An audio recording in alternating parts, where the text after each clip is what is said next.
excited to play Tennessee, although I know how hard it's going to be. So obviously we've already talked to our guys, did the first scouting report, and explained to them that everything will be hard. Catching the ball will be hard. Passing the ball will be hard. You have to do everything with strength and conviction, or you'll be running your offense at half court. Defending their offense is hard. Coach Barnes is a great coach. They got a great 4-year starter at the point, numerous veterans. The underclassman that they play is a junior. So they're just a rock solid team. Coaching, players, they don't beat themselves. You got to match their intensity. And I say that with everything they do. The way they screen, the way they cut, the way they go after the ball. They play the game the way it's supposed to be played. So looking in the mirror a little bit with that. Questions on the right? Ben Balch, Los Angeles Times. I was doing an archive search this morning and came across some things you said going into the NCAA Tournament in 2021, and they were actually pretty similar to some of the things you said last night. And I'm wondering, is this kind of a method to the madness, so to speak, no pun intended, building your team up this time of year? Oh, yeah, absolutely. I think it's late, and it's human nature that some teams getting here is enough. Winning a game or so is enough. At UCLA, that's just not what it's about. So I say to our guys all the time, I didn't come to UCLA to get in the tournament. Came to UCLA to win the tournament. Now I know that's crazy. You said, why would you put that pressure on yourself? I'm oblivious to outside pressure. It's no disrespect to what people say on TV or write in the media. It just doesn't matter to me. I have, I believe I want to try to win a championship. That's why I came to UCLA, and I try to make sure our players know that that's why I want them to come to UCLA. Aside from get a degree from the best public school in the country and grow up as a person. So those are the things I focus on. So, yeah, and I don't remember what the hell I said in 2021. So I'm sure it's, similar to, trying to prepare. We've been preparing all year to play a team like Tennessee tomorrow. And hopefully the Big Ten has helped us prepare for that. Here on the left, third row. Wes Rucker, 24/7 Sports. Mick, I was going to ask you something similar to that about the travel that y'all have had to do this season. You're playing so many, games where, there's UCLA fans everywhere, but maybe not a ton in some places. And so some road games are very much road games. Yeah. And that's in some ways what it could be here tomorrow. Is it a blessing, I guess, in some ways that your team may be able to handle that better than others? Well, two things. You allude to the fans, but the travel is something that we're obviously used to. It's our 7th trip, back east, crossing time zones. So we're hoping to make an 8th.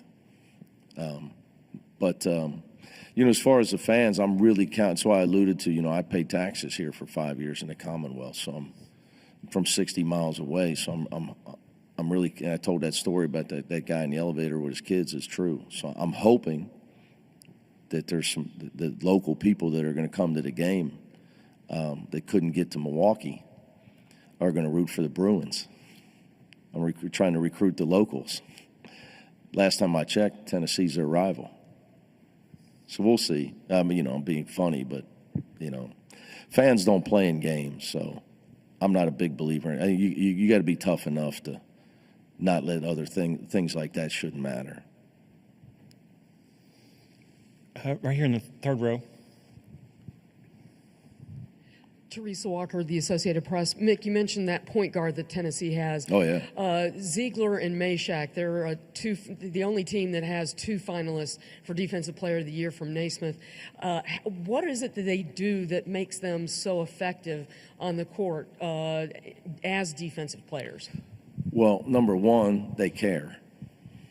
They understand that you can impact a game on the defensive end of the ball, or end of the court.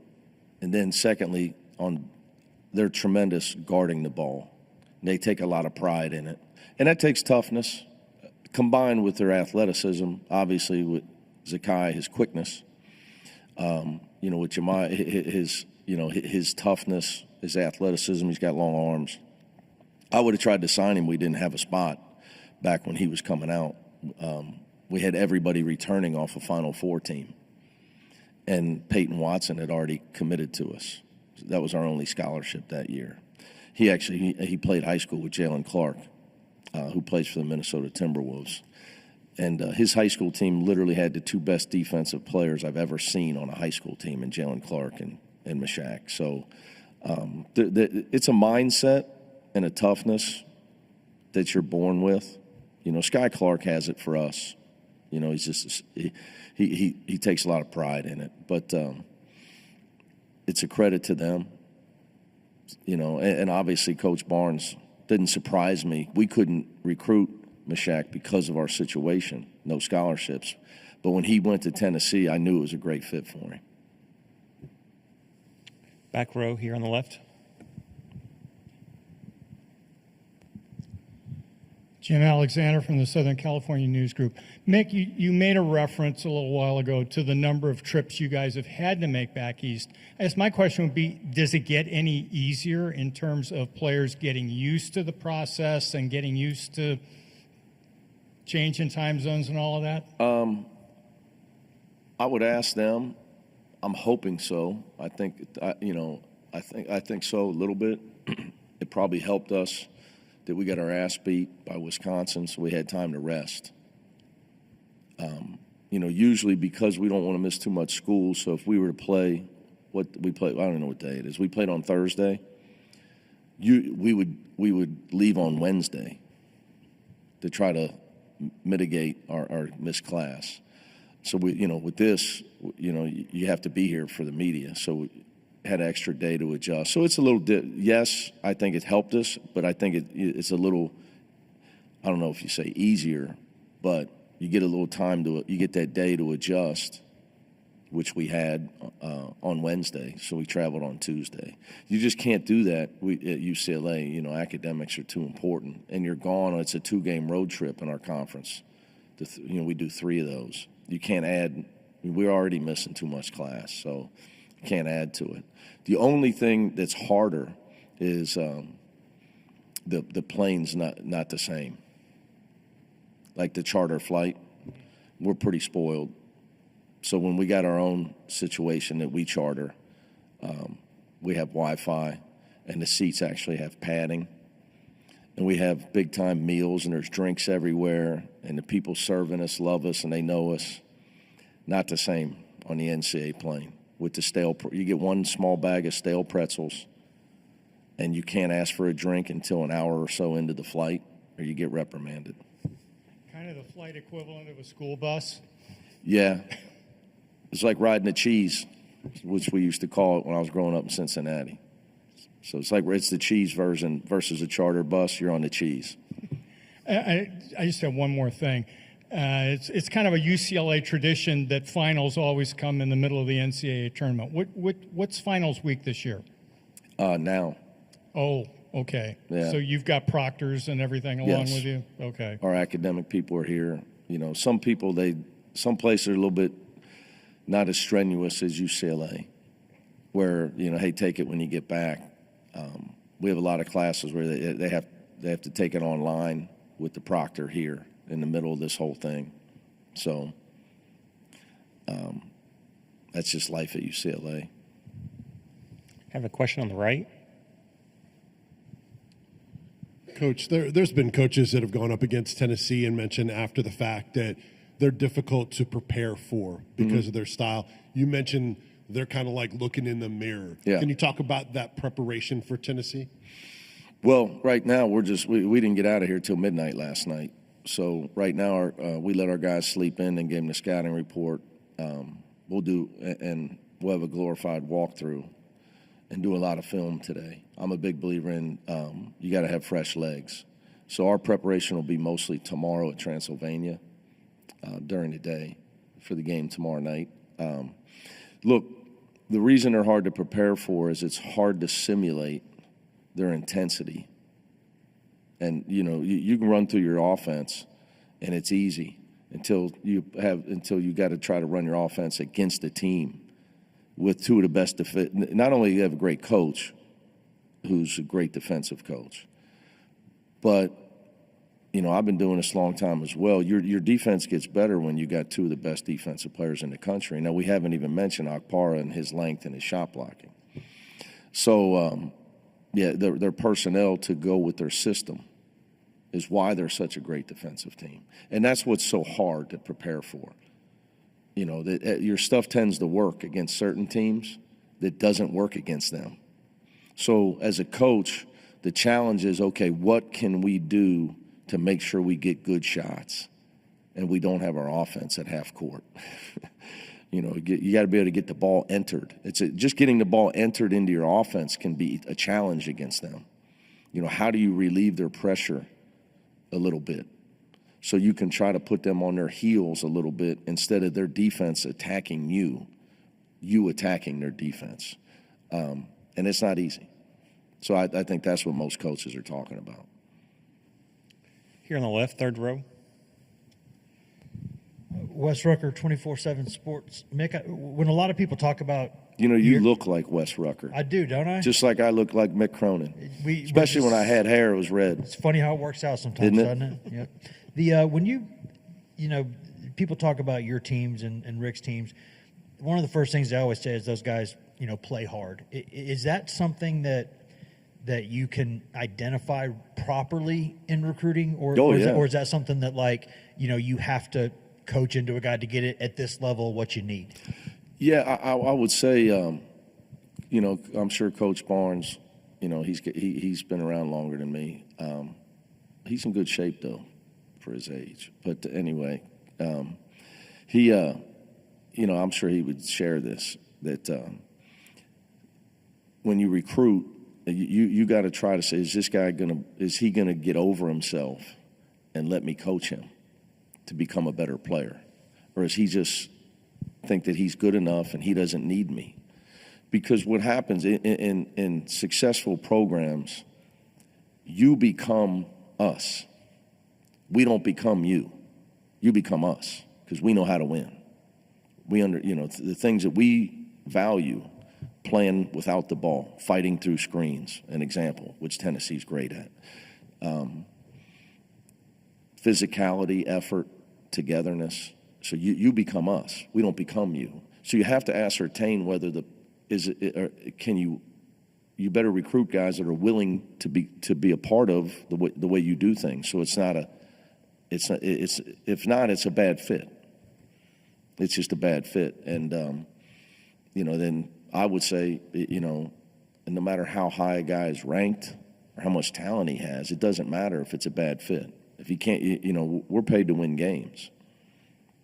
So you got to get guys with talent, but also have been raised and have people around them that understand that they need to get better, and guys that want to get better. I call it the Kobe Bryant mentality because we're in L.A. God rest his soul, he's the hardest working player to ever play professional basketball. The mentality of I'm trying to get better at all times, and that's just how he was.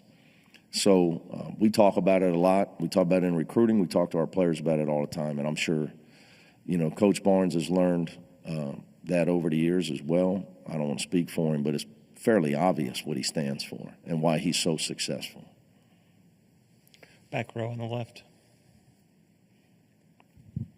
Connor Dollinger, Daily Bruin.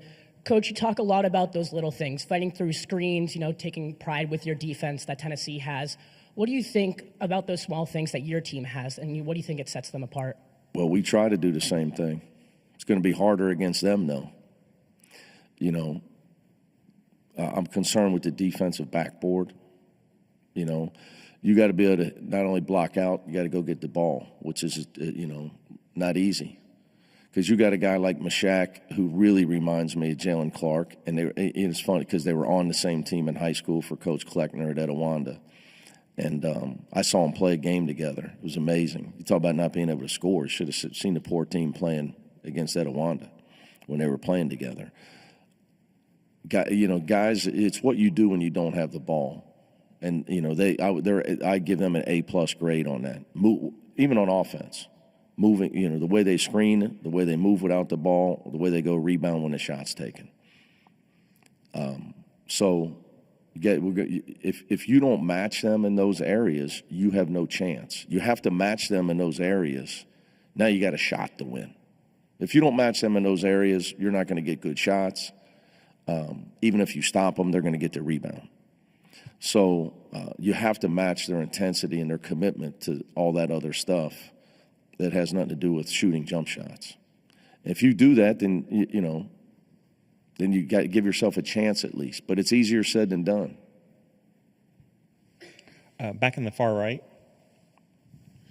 Vince Ferrar, 99.1, the Sports Animal in Knoxville. I wonder your evaluation, your assessment of Chaz Lanier, who seems to be what really a story. coming. Chaz Lanier's it's just an unbelievable story. I saw I don't know when it was. I've lost track of time, but they were on TV one day and watching him. Who is this guy? Where'd he come from? I mean, then I look up and 2 years ago, he averaged 4.7 points a game at North Florida. So I text Matt Driscoll. I said, what were you doing? This guy was a star. You were holding him back. I'm just kidding. But, I actually called. I'm redshirt. We are redshirting 3 players. We have a guard that's redshirting for us. It's only 18 years old, Eric Freeney. And, 6'4" guard. And yesterday, I showed him Chaz Lanier's career stats. 1.7, 4.7, 4.7, 19.7, and now all SEC. And got a shot at the end, legitimate shot of being a pro. That's, this is reality.